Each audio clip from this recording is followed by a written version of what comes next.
आक्रांत रहता है। काल ब्याल मुखग्रास त्रास निर्णास हेतवे श्रीमद्भागवतम शास्त्रम कलौ कीरेण भासितम्। सर्वाधिक व्यक्ति मृत्यु से डरता है और श्रीमद् भागवत में जो अवगाहन कर लेते हैं वो मृत्यु भय से विनिर्मुक्त हो जाते हैं। मौत के भय को मिटाने वाला यह ग्रंथ है। श्रीमद् भागवतम शास्त्रम, ये शास्त्र है। कैसा शास्त्र है? शास्त्र किसको कहते हैं? शासनात् त्रायते, जो शासन करके अपने अनुशासन में चलने वाले का कल्याण कर दे, उसका नाम होता है शास्त्र। हमारे ऋषि मुनियों ने दोनों बातें सिखाई, शस्त्र और शास्त्र। सबसे पहले शास्त्र उपदेश देने के लिए, जो प्यार की भाषा समझते हैं, स्नेह से जान सकते हैं, उनको शास्त्रों का उपदेश देकर के समझाओ। और जो शास्त्र ही नहीं मानते, आतंकवादी तुम्हारे सामने खड़े हैं पिस्तौल तान करके, और तुम उन्हें प्रवचन सुना दो, हत्या करना बहुत पाप होता है, अहिंसा परमो धर्म है, वो तुम्हारे प्रवचन नहीं सुनेंगे। तो फिर ऋषियों ने कहा कि जो शास्त्र है ना, उस शास्त्र में से सामने दो बड़ा आका डंडा लगा है, वो बड़ा आका डंडा निकाल लो तुरंत। तो शास्त्र में से जब आका डंडा निकल गया तो क्या बचा? शस्त्र। तो पहले तो प्यार से शास्त्र से समझाओ, और जो शास्त्र की भाषा न समझता हो तो शास्त्र का डंडा निकाल लो, और फिर शस्त्र की भाषा में भी समझाओ। हमारे भगवान परशुराम जी भी शास्त्र से समझाते हैं, नहीं समझते उनके लिए फिर फरसा लेकर के खड़े हो जाते हैं, कैसे समझो। हमारे कन्हैया बंसी बजाते हैं, और जो बंसी से नहीं समझते फिर उनके लिए सुदर्शन चक्र घुमाते हैं। पर हम लोगों ने अपने देवी देवताओं के सांकेतिक स्वरूप को नहीं समझ पाया। हम लोग केवल शास्त्र की ही चर्चा करते रहे, जबकि जो दूसरा पक्ष है हमारे ऋषियों का बताया हुआ, उस पर हम लोगों का ध्यान नहीं है। इसलिए आज स्थिति ये हो गई है कि जो चाहे हिंदुओं के बारे में टीका टिप्पणी कर देता है। क्यों? क्योंकि जानते हैं कि ये बड़े सहिष्णु हैं, बहुत सहिष्णु हो गए। सर्वे भवन्तु सुखिनः। हम लोग तो वसुधैव कुटुंबकम की बात करने वाले हैं, सभी के सुख मंगल की भावना रखने वाले हैं, परंतु शास्त्र की चर्चा करते करते हम इसी धारा में इतने बह गए कि शस्त्र की भाषा भूल गए। दुर्गा सप्तशती में महिषासुर मर्दिनी का क्या अद्भुत पराक्रम और प्रभाव दिखाया है, वो भी तो हमारा ही शास्त्र है। मार्कंडेय पुराण में देखिए, अरे राम जी महाराज को राम जी के चरित्र में ही देख लीजिए, क्या उन्होंने ऋषि मुनियों को प्रणाम करके उनसे खूब सत्संग किया। तो क्या केवल राम जी सत्संग ही करते रहे वनवासी बन करके? आवश्यकता पड़ी, राष्ट्र पर जब संकट आया, आतंकवादी जब राष्ट्र के भीतर प्रविष्ट होते देखे, तो राम जी ने धनुष बाण भी उठाया। राम जी संतों का दर्शन करके खूब सत्संग करते हैं, और जब अकेले में भी बैठते हैं तो पंचवटी पर लक्ष्मण जी के साथ ही सत्संग करना प्रारंभ कर देते हैं। निरंतर सत्संग और संतों के बीच में राम जी तापस वेश में तपस्वी बन करके रहते हैं, सहिष्णु बन करके रहते हैं। किंतु जब राष्ट्र पर कोई आंच आती है तो भगवान राक्षसों के लिए धनुष बाण भी उठा लेते हैं। तो राम जी ने भी जब धनुष बाण उठाया, श्याम जी ने भी सुदर्शन चक्र, हमारा प्रभु कन्हैया ने भी, जो बंसी बजाने वाले साक्षात माधुर्य मूर्ति हैं, मधुराधिपते अखिलम मधुरम, जो साक्षात मधुरता की मूर्ति हैं, उन्हें सुदर्शन चक्र घुमाने की क्यों जरूरत पड़ी? तो हम बंसी की चर्चा तो खूब करते हैं पर सुदर्शन भूल गए। इसलिए आज परिस्थितियां ऐसी आ रही हैं, और आज ही नहीं हमेशा से रही हैं भाई। बोलो किस युग में नहीं था ये दूसरा पक्ष? सतयुग में भी हिरण्याक्ष हिरण्यकश्यपु तो थे ही, त्रेता में भी रावण कुंभकर्ण थे ही, द्वापर में भी कंस आदि दुष्ट दुराचारी थे ही, तो ये कलयुग में ही है, सो ऐसी बात नहीं है। इसलिए भगवान को दूसरा पक्ष भी साधना पड़ा। तो आज हमको भी आज स्थिति यह है कि घर में कोई घुसे आवे तो मारने के लिए लाठी तक नहीं होती हम लोगों के घर में। कैसे भगावे? जबकि दूसरे पक्ष में यदि विचार किया जाए तो बचपन से उन्हें काटना मारना सिखाया जाता है। ऐसे लोगों की जनसंख्या जब बढ़ेगी तो आप उनसे शास्त्रार्थ करके चर्चा करोगे। इसलिए शास्त्र आवश्यक है, पर शास्त्र के साथ साथ शस्त्र की भी आवश्यकता है। हम लोग सहिष्णु हैं, किसी पर प्रहार कभी नहीं करते, किंतु आत्मरक्षा के लिए तो हमें सदैव सजग और सावधान रहने की आज आवश्यकता है। क्योंकि यदि आप शास्त्र की ही चर्चा करेंगे तो संसार में ऐसे भी लोगों की कमी नहीं है जो न शास्त्र को समझते हैं और न प्रेम की भाषा को समझते हैं। इसलिए ऋषियों ने संकेत दिया है, सठे साठ्यम समाचरे। सठ के साथ शास्त्र की चर्चा नहीं होगी, उसके साथ सठता से ही काम लेना पड़ेगा। इसलिए हमारे ऋषि मुनियों के पास में भी ब्रह्मदंड था। एकेन ब्रह्मदंडेन, एक ब्रह्मदंड से ही विश्वामित्र जी के सब दिव्यास्त्रों को निरस्त कर दिया, ध्वस्त कर दिया। ये ब्रह्मदंड की शक्ति है। तो चाहे ऋषि मुनि हो, चाहे हमारे देवी देवता हो, किसी को भी देखिए, एक सीधी सी बात है, शक्ति के सामने ही लोग सिर झुकाते हैं। आप पर शक्ति यदि नहीं है, हमारे पास शस्त्र की शक्ति भी खत्म हो गई और संगठन की शक्ति भी रही थी, वो भी खत्म हो गई। जातिवाद के रूप में हम लोगों को बिखेर दिया, बंटवारा करवा दिया। आज स्थिति यह है, यदि हाथ पैर पेट और माथा आप उसमें लड़ने लग जाएं तो बोलिए शरीर की क्या हालत होगी। पैर आज घुटने सबके खराब हो रहे हैं, और चातुर्वर्णी व्यवस्था में भी सबके पैर आज गड़बड़ा रहे, लड़खड़ा रहे।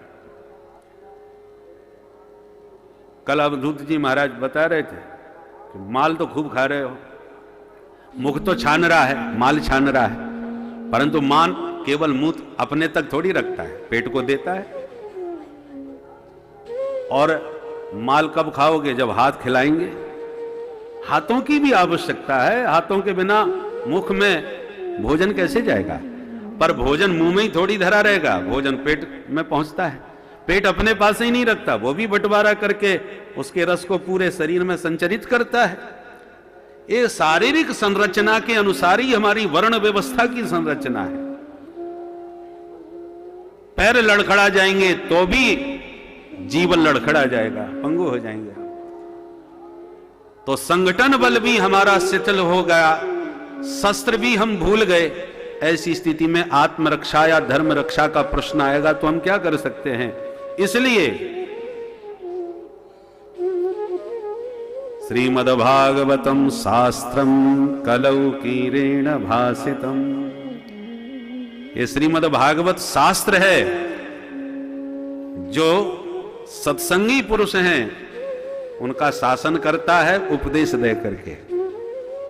शासनात् त्रायते, शास्त्रों के अनुशासन में चलोगे तो कल्याण होगा, पर शास्त्रों के वास्तविक तात्पर्य को समझने की आज बहुत आवश्यकता है। महाराज परीक्षित को 7वें दिन मरने का शाप मिला तो पता लगते ही सबको छोड़ करके गंगा के तट पर आ बैठे। और सुखदेव जी महाराज ने प्रकट होकर के जब उन्हें श्रीमद् भागवत शास्त्र श्रवण कराया तो 7 दिन में परीक्षित का मृत्यु भय समाप्त हो गया। परीक्षित भागवत सुनकर के कहने लगे कि महाराज लाखों तक्षक मिलकर के मुझे काट लें, पर मैं अविनाशी अब कभी मरने वाला नहीं।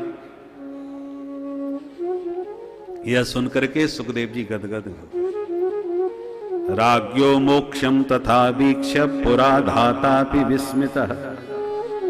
महाराज परीक्षित को तक्षक ने डसा, देह भस्म हुआ, और सम्राट को जब मोक्ष पदवी की प्राप्ति हुई, परीक्षित मुक्त हो गए, तो धाता अपि विस्मितः।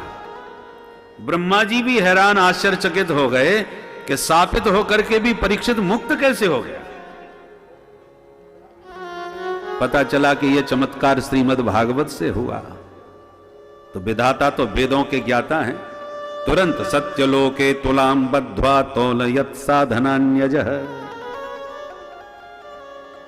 अजः ब्रह्मा साधनानि तौलयत्। तुरंत तराजू पर ब्रह्मा जी ने तौलना प्रारंभ किया। भागवत का ऐसा क्या चमत्कार है। तो एक पल्ले पर श्रीमद् भागवत को रखा, दूसरे पल्ले पर अनेक धर्मशास्त्र एक के ऊपर एक रखते गए।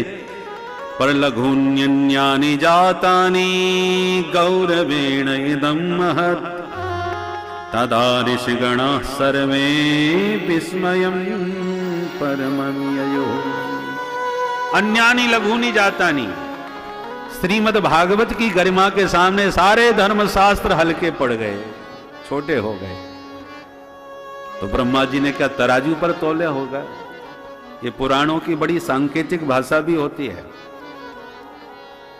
ब्रह्मा जी वेदगर्भ हैं, सभी शास्त्रों के मर्मज्ञ हैं।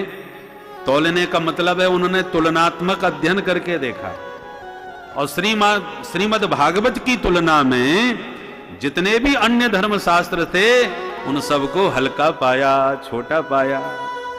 ये श्रीमद् भागवत का गौरव। इसलिए सारे ऋषि मुनि इस भागवत की महिमा, गरिमा और गौरव को जान करके विस्मयम परमम यजो, आश्चर्यचकित हो गए। मैंने रे भगवत रूपम शास्त्रम भागवतम कलऊ। सभी ऋषि मुनियों ने एक स्वर में कहा, श्रीमद् भागवत शास्त्र कलिकाल में साक्षात गोविंद का बांगमय विग्रह ही है। बोल बाल कृष्ण लाल की जय। बांगमयी मूर्ति। जब गोविंद अपने परम धाम जाने की भूमिका बना रहे थे, तो भगवान के परम प्रिय उद्धव जी बोले, प्रभु आप मुझे छोड़ के जाने की तैयारी कर रहे हो, तो कृपा करके मुझे मत छोड़ना। यदि जाना है तो मुझे अपने साथ में लेके जाना, क्योंकि मैं आपके बिना एक पल भी नहीं रह सकता। भगवान बोले, मित्र उद्धव मैं जा थोड़ी रहा हूं, मैं तुम्हारे बीच में ही रहूंगा, पर थोड़ा सा स्वरूप बदल के रहूंगा। तो क्या देखा, गोविंद का वह श्याम स्वरूप विग्रह एकदम महाप्रकाश में परिणत हो गया, और वही तेज पुंज श्रीमद् भागवत में आकर के विराजमान हो गया। बोलो भागवत भगवान की। तेज तच्च भागवते दधात। भगवान का वह तेज श्रीमद् भागवत में प्रविष्ट हो गया, इसलिए तेनेयम बांगमयी मूर्ति। इसलिए साक्षात भगवान का शब्द विग्रह ही श्रीमद् भागवत महापुराण है। हमारे कन्हैया सांवले सलोने हैं, इसलिए गोपियां तो उन्हें काला कनुआ कहती थी। हमारे राम जी भी तो काले हैं। श्री अवध में काले राम जी का मंदिर विशेष है, काले राम जी। तो जैसे हमारे राम और कृष्ण सांवले हैं, काले हैं, ऐसे ही श्रीमद् भागवत के अक्षर भी सांवले हैं, काले हैं। पर कन्हैया भले ही काले हों, राधा रानी बड़ी गोरी है। और राधा रानी का नाम ही इतना रहस्यमय है कि बड़े बड़े संत साधक शोध करते हैं। श्रीमद् भागवत में तो राधा जी का नाम ही दृष्टिगोचर नहीं होता। राधा जी का नाम क्यों नहीं है श्रीमद् भागवत में? उसके कई कारण हैं। प्रमुख कारण तो एक ही है कि महामुनीन्द्र श्री परमहंस परिव्राजकाचार्य सुखदेव जी महाराज की परम आराध्या हैं भगवती रास रासेश्वरी वृषभानुनंदिनी राधा रानी। तो ऐसे परम रसिक हैं सुखदेव जी महाराज। देखो, भोले बाबा को रास में जाने के लिए गोपी बनना पड़ा। लहंगा फरिया पहनना पड़ा, बड़ी मुश्किल से छुप छुपाते हुए रास में घुस पाए। परंतु सुखदेव जी महाराज तो सुख हैं तोता, जब मर्जी आई फुर्र से उड़ करके पहुंच जाते हैं। इनको कौन रोकने वाला है? जहां मर्जी आवे डाली पे जाकर के छुपके सब देखने लगते हैं कि क्या हो रहा है। और जगह कोई रोके ना टोके, पर पत्रकार लोग सब जगह घुस जाते हैं माइक लेकर के, और फिर गहरी से गहरी, रहस्य से रहस्य बातों को खोजने की कोशिश करते हैं ताकि चटपटी खबर बने। ऐसी हमारे सुखदेव जी महाराज संवाददाता हैं। कन्हैया क्या कर रहे हैं, कहां हैं, क्या क्या हो रहा है, सब की रिपोर्टिंग करके भागवत में बता रहे हैं। इसलिए सुख मंजरी बन करके जब भगवान रास विहार करते हैं निवृत्त निकुंज में किशोरी जी के साथ, तो सुखदेव जी सुख मंजरी बन करके किसी कदम की डाली पर, किसी लता पर बैठ करके वो सारा दृश्य का चित्रण करते हैं, दर्शन करते हैं। इसलिए महारास का अंतरंग रहस्य श्रीमद् भागवत में खोल दिया सुखदेव जी महाराज। वो तो परीक्षित ने टोक दिया, नहीं तो न जाने कितना रहस्य और खोलते। बार बार दो बार प्रश्न किया तो सुखदेव जी को लगा ये पात्र नहीं है क्या, ऐसा क्यों वैसा क्यों। ये तो संसारी विषयी लोग करते हैं, जो प्रभु के अंतरंग तत्व को नहीं जानते हैं, तो अपात्र के सामने रहस्य नहीं प्रकट किया जाता। ये तो सुखदेव जी तो धारा में बहे चले जा रहे थे। जब परीक्षित ने टोका, प्रतिपम आचरत ब्रह्मन परदाराभिमर्शनम, ये तो धर्म विरुद्ध आचरण कर रहे हैं कन्हैया गोविंद। परदाराभिमर्शनम, दूसरों की स्त्रियों को बंसी बजा के बुला करके उनसे नृत्य विहार करना, ये कौन से धर्म मर्यादा की बात है। सुखदेव जी का सारा प्रभाव भंग हो गया। ये क्या बोल रहा है। तो सुख मंजरी बन करके सुखदेव जी तो कहीं भी उड़ के पहुंच सकते हैं, और इसलिए कागभुसुंड बन करके हमारे कागभुसुंड जी कौआ बन करके राम जी का रहस्य खोलने के लिए चाहे जब उड़ करके पहुंच जाते हैं। लोमस ऋषि ने पंडित जी को काग बना दिया। तो ये बहुत उच्च कोटि के ब्राह्मण थे, उज्जैन के अवंतिकापुरी के विद्वान ब्राह्मण थे, परंतु राम जी का प्रत्यक्ष दर्शन करने की भावना से घूम रहे थे। सबसे प्रश्न कर रहे हैं कि जरा बताओ राम जी कहां मिलेंगे, कैसे मिलेंगे। लोमस ऋषि उन्हें वेदांत का प्रवचन सुनाने लगे। अद्वैतनिष्ठ महात्मा, राम जी को कहां खोज रहे हो, राम जी तो तुम्हारे सबके हृदय में है। सर्वम खलमिदम ब्रह्म। कागभुसुंड जी ने कहा क्षमा करें महाराज, ये ब्रह्म की चर्चा हम बाद में सुन लेंगे, पहले हमें राम जी का दर्शन करवा दो। बार बार राम जी के दर्शन की बात करते हैं, और बार बार लोमस ऋषि वेदांत का प्रवचन कर रहे हैं, निर्गुण निराकार ब्रह्म का निरूपण करने लगे। और ये बार बार उस बात को काट करके फिर कहते हैं मैं सब सुनूंगा महाराज, आपसे बाद में सुनूंगा, ये वेदांत की बात है, पहले मुझे राम जी से मिलवा दो। सोई महात्मा को क्रोध आ गया, मूर्ख कहीं के, इतना जोरदार मैं कितना दिव्य ज्ञान तुझे दे रहा हूं जो आज तक किसी को नहीं दिया, और तू अपने राम जी का पक्ष लिए चला जा रहा है कि मैं राम जी का दर्शन करूंगा, भक्ति पक्ष लिए जा रहा है। जा मूर्ख, तू पक्षी चांडाल हो जा, शाप दे दिया।